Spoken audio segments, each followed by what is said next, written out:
Hi, Suzanne from Flatwearable Artisan Jewelry. I'm going to do a short tutorial on how to solder on a pre-made bezel cup to a piece of silverware jewelry and how to set the stone. And in here I have a small jade cab, and cab is just short for cabochon, which means it's a domed stone with a flat back. Okay, so most of you are familiar with crystal snap rivets, and they are a wonderful addition to silverware jewelry. Really help personalize it and make it absolutely stunning. This is taking it to the next level. This is getting you up to an additional skill level. And so many people are afraid of soldering, and you really shouldn't be. It is something that requires practice. Okay, so just like anything in life, you know, you didn't ride a bicycle the first time you stepped on the pedals and got going, and you're not going to perfectly solder every single time. So don't give up and continue to practice, because it is really a skill that is truly worthwhile in learning. So bezel cups, pre-made bezel cups, come in a number of sizes and some different designs. So these are some pre-made bezel cups that have a serrated top edge, which is what I used on this piece here. Okay, and that's what we're going to be using today. You can buy them where they have a smooth top edge, and you can also buy them where they have a gallery wire edge. Okay, so they come in oval, they come in round, and if you want to practice, I would suggest starting out maybe with copper. It's less expensive, and you know, if you go and you melt some of them, then it's really not that big of a deal, because you know, you just melted copper. So I would try to do some bezel cups in copper. They have even little tiny ones. These all come from Rio Grande. So do that on some scrap. Do some soldering of bezels on some scrap until you feel comfortable with the process, and you can move on to doing it onto your silverware pieces. You can buy cabs. You can buy cabs really just so many places on the internet. I buy a lot of these smaller ones from Rio Grande, eBay, Etsy stores. There's just so many places to buy cabs. But we're going to set a little jade cab. We're going to do this exact project here. So I've went ahead and I've done the silverware piece of jewelry, this little pendant here. Your best bet when you first start doing this is to find a piece that has a relatively flat surface. You can move up to, as you get better in your skill level, you can move up to doing curved pieces. But I'm just going to show you a very basic way to do it for you to just start getting into doing something a little fancier, a little better, and a little more professional looking. So I'm going to do mine on top of this piece of silverware here. So bezel cups, this little bezel cup that we're going to use, they tend to be a little convex on the bottom, meaning that they kind of bubble out on the bottom a little bit. What I like to do is to use a file or a piece of sandpaper, and I like to smooth out and kind of flatten the bottom edge of the bezel cup. And you're going to get a much better, you're going to get a lot more surface to adhere if you have a flat bottom. So I'm just going to work on this a little bit. This is a number 2 flat file. You could use 220 grit sandpaper, 320 grit sandpaper, 400, you know, whatever you might have available. So you can see there that I've got a nice little flat edge there on the bottom. You don't necessarily have to go all the way to the edge and make it flat, because you can, there's a possibility you could break through the bottom and punch a hole in there, and definitely don't want to do that. So what we're going to do is we're going to do something called sweat soldering.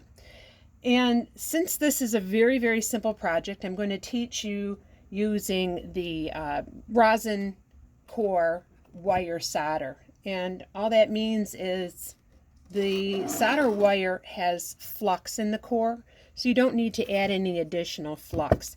So it comes as wire. A lot of you have this. And I want you to flatten out a piece. So you're just going to tap it down till you flatten out a section there. One of the biggest mistakes that most people make when they begin soldering is using too much solder. A little solder goes a long way. When you use too much solder, it flows out from underneath, becomes a mess, and really detracts from the professional look of your finished piece. So I'm going to use my flush cutter here, and I'm going to cut one little tiny square, which just fell down there on the counter. Let me grab that. And you may have noticed that I cleaned that solder off with some steel wool. You want to make sure everything is clean. Your piece has to be clean, your solder has to be clean. Everything has to be clean, because solder does not like dirt, dirty surfaces, and does not adhere to dirty surfaces. So I'm going to put the little solder chip on the back of my bezel cup. And it doesn't take much heat at all, because all we want to do is flow that solder. So I'm using a little butane torch. I'm not hitting it directly with the flame. I'm going around and around. As you can see, hopefully you can see in the video, the solder has already flowed. So you want it to flow. Okay, so it's a little more, it's more flattened out. You don't want a little lumpy spot there. One of the things that I really love using in soldering, and whether that is in jewelry, hard soldering in sterling silver, or just something really simple like this, is little nickels. Nickels make great props. They really do, because they're not going to heat, they're not going to melt under the heat. So I've got a couple nickels here, but I want to make my surface flatter so the bezel cup doesn't fall off of it. All right, so everything's all clean. I'm going to take my bezel cup and I'm going to turn it the other direction, and I'm going to center it where it needs to be. You want to have your solder pick ready. You should always have a solder pick in one hand. All right, so I've got it where I want it. You can put it, wherever you want to put it. Now these little bezel cups cannot take a lot of heat, so if you put direct flame onto these for too long, you'll melt them. They melt almost instantaneously, so you have to be really careful and use what we call flame control. So solder isn't going to melt with the flame, solder melts with the heat. So you want to heat the piece that you're working on rather than the piece that you're attaching it to, especially with these tiny little bezel cups. So I'm going to heat this piece thoroughly before I approach the bezel cup with the flame. It can be difficult when you're sweat soldering, it can be difficult to see whether the solder has flowed or not. So you want to test. See, it hasn't flowed at all yet, because I can still move it with my pick. So anyhow, we're going to continue to heat this piece thoroughly. And we're going to waft over the bezel cup. Like I said, you do not want direct flame concentrated on the bezel cup. You just kind of want to waft your flame over the bezel cup. I'm using a solderite board on a rotating tray. Now I'm focusing my heat at the base of the bezel cup, more on the silverware than on the bezel cup itself. So we're concentrating the heat more in the direction of the area we're soldering on at this point. And sometimes you can see the flashing. It's what we call flashing. When solder flows, it'll get nice and shiny like mercury. And I believe I started to see the flashing. But I'm going to go ahead and make sure. I did see the flashing there. And I'll try and show it to you when I get this piece quenched. Okay. So this type of solder does stay wet a little bit longer than jeweler's hard solder, so you don't want to disturb it too quickly. Okay, I saw the flashing that I needed to see, so I'm going to turn that off.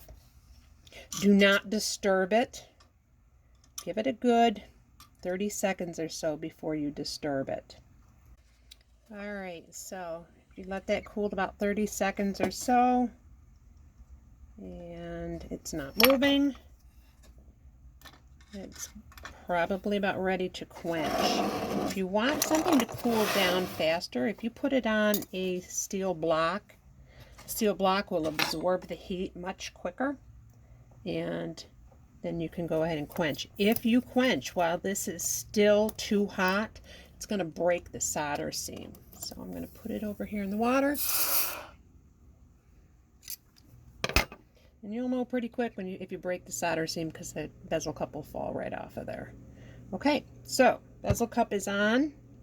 No movement. We're good to go.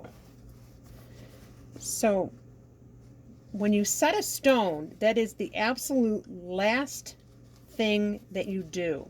So if you're going to do the tumbling, and let me just set this aside. If you're going to do tumbling, you're going to do it before you set the stone. Stone is the absolute last thing that you're going to do. The piece is all prepped and ready to go and ready to set. So I would normally tumble this, but for the sake of time, I'm just going to go ahead and use a brass brush, a brass wheel on my Dremel, my flex shaft, and I'm going to go around and I'm going to clean everything up. You're not going to get what is called fire scale because you're not heating it sufficiently enough to create fire scale, but you'll get a little bit of discoloration from the heat. Piece of steel wool, you know, you guys know me, you know I love power tools, so I'm just going to go ahead and I'm going to clean all of this up. I'm going to clean, let me set this aside too before I dump it. I'm going to go around and I'm going to clean up the bezel cup, all around the edges, the outside edges. Be very gentle. They're very thin, and too much pressure can collapse one of them. Okay, so once your piece is all cleaned up, then it's time to set the stone. Alright, so I've got my little cabochon here, and you're going to set it down into the bezel cup.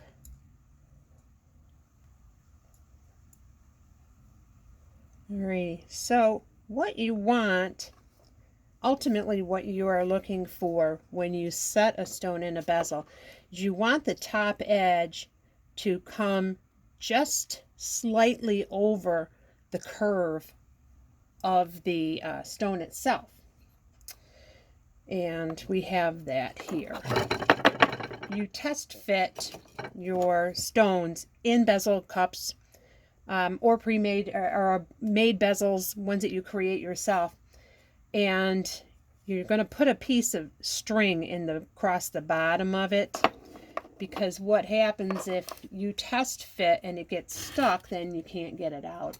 So I don't have any right here handy, but you put a piece of dental floss across there. Set your stone on top of that to make sure it fits in the bezel. You can also take the bezel and with a stone that's stuck in it and put it in a little jar and shake it around, and usually that'll pop it loose.